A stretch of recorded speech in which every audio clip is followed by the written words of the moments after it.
Comprar um terreno e construir uma casa ou adquirir um apartamento na planta. Imóvel novo ou usado. Pagar à vista ou parcelado. Essas são algumas das principais dúvidas de quem procura uma habitação residencial. Mas para aqueles que não têm os recursos necessários para isso, o financiamento é algo inevitável. E antes de fechar qualquer negócio, é preciso avaliar qual a linha de crédito mais adequada para cada perfil de comprador. Apesar da economia do país estagnada, segundo especialistas, e com as previsões de crescimento do PIB abaixo de 1% para esse ano, o mercado imobiliário vai na direção contrária. Segundo dados da Câmara Brasileira da Indústria da Construção, houve um avanço de 9,7% nas vendas e de 4% nos lançamentos residenciais. A estimativa é de que os lançamentos e as vendas de imóveis cresçam entre 10% e 15% nesse ano. E na hora de fechar a compra de um imóvel, são várias as opções de pagamento, cada um para um perfil diferente.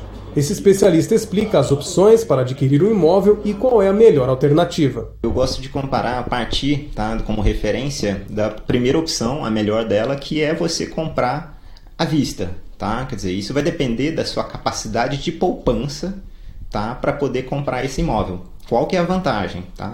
Você não vai se comprometer. Não existe a situação de você ficar amarrado em dívidas, porque a própria capacidade sua de poupança que vai dizer se você pode comprar o imóvel ou não. Outro extremo, a gente pode chamar assim, é a questão do financiamento.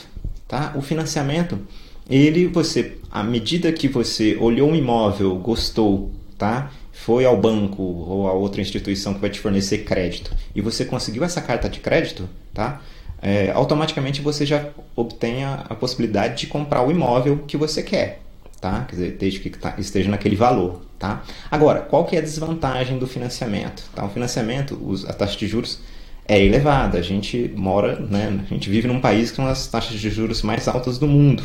No meio, entre essas duas possibilidades, existe uma saída interessante que são os consórcios, Por quê? O consórcio ele tem a vantagem de não incidir taxa de juros sobre ele. O consórcio você faz uma contribuição, em geral, mensal, e a partir dessa contribuição que um grupo vai fazendo junto, vai havendo sorteios mensais, você pode ser beneficiado e conseguir essa carta de crédito logo no começo, ou então você só vai conseguir a carta de crédito ao final. E depois de observar o imóvel, é hora de ficar atento aos contratos antes de fechar o negócio. Primeiramente, a gente tem que analisar que esse tipo de contrato ele acaba se enquadrando justamente como um contrato de consumo.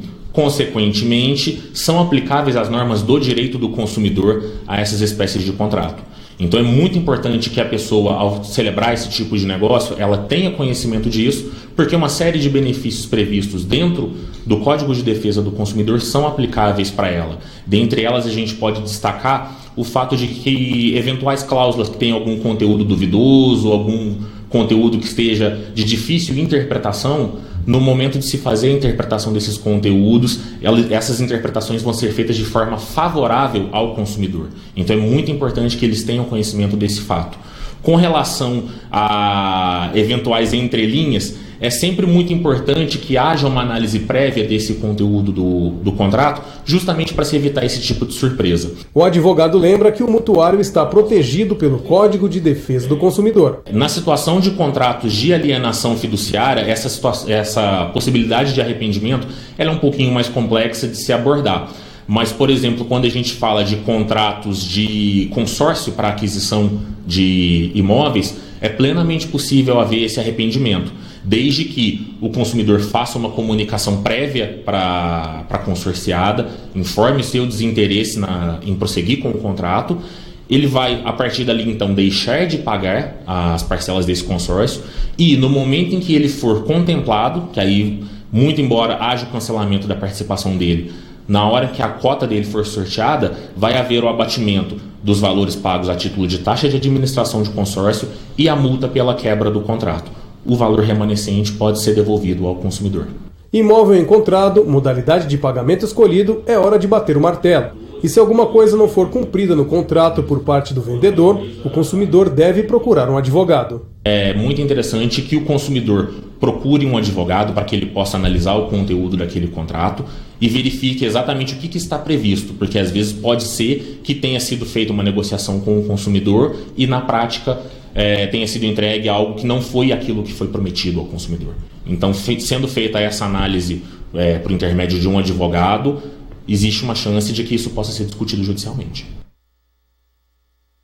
Ainda sobre o financiamento de imóveis, há pouco mais de um mês, a Caixa Econômica Federal lançou uma nova linha de crédito que modifica o cálculo das parcelas. A taxa de juros pode ficar entre 2,95% e 4,95%, mais o IPCA, o Índice Nacional de Preços ao Consumidor Amplo, que apura a inflação oficial do país.